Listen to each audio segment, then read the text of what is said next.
तर कर्जमाफीवर कॅबिनेट नोटवरून रोहित पवार यांनी सरकारवर निशाणा साधलाय। लबाड सरकारचा कपटी चेहरा म्हणत रोहित पवार यांनी हा हल्लाबोल केला।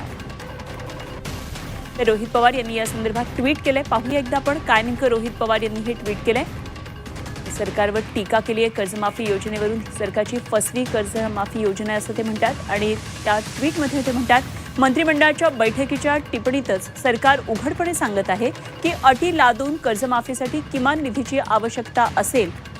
हा या लबाड सरकारचा कपटी चेहरा आहे। सर्वप्रथम हा अहवाल तयार करणाऱ्या अधिकाऱ्यांना चोप दिला पाहिजे। सरकारमध्ये शेतकऱ्यांप्रती असंवेदनशील अधिकारी असले तरी काही प्रमाणामध्ये त्यांच्या शेतकऱ्यांची मुलंही आहेत। सर्व शेतकऱ्यांच्या वतीनं ही टिप्पणी बाहेर आणणाऱ्या अधिकाऱ्याचे आभार।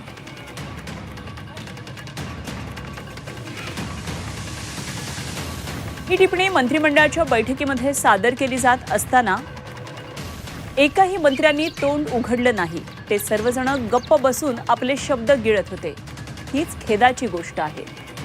कदाचित या योजनेतील टक्केवारीचा वाटा त्यांना मिळणार नसल्यामुळे ते शांत राहिले असावेत। सरकारनं आपली चूक सुधारून कर्जमाफीवरील अटी काढून टाकाव्यात।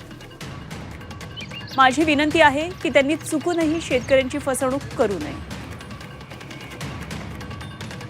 रोहित पवार म्हणतात, सरकारकडून शेतकऱ्यांची जी फसवणूक केली जात आहे त्यातून त्यांना वाचवण्यासाठी, त्यांच्या संरक्षणासाठी #अन्न पुरवठादारांसाठी आंदोलन।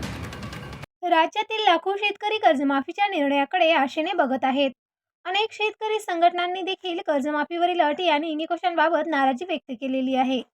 तसेच विरोधकांचा आरोप आहे की सरकारने जाहीर केलेली कर्जमाफी सर्व शेतकऱ्यांना दिलासा देणारी नसून मर्यादित लाभार्थीपुरती आहे।